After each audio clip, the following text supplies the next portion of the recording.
Ecoway. Expect better. Welcome to our guide on how to locate the backup battery for your smart toilet. This video is compatible with Ecoway model Lux Pro. Step number 1. Unplug your smart toilet from the power socket. Step number 2. Locate the backup battery compartment and disconnect it from the toilet.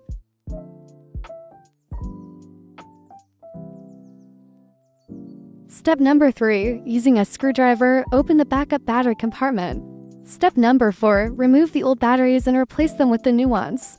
4 pieces of CRP batteries are required for these models. Step number 5. Go ahead and screw back the battery compartment cover using the screwdriver. Step number 6. Reconnect your backup battery to your smart toilet. And don't forget to reconnect your smart toilet back to the power socket. We hope this guide was helpful and you learned how to locate and switch your backup battery. If you still have any questions or concerns, please contact Ecoway support team for further assistance. Thank you for watching.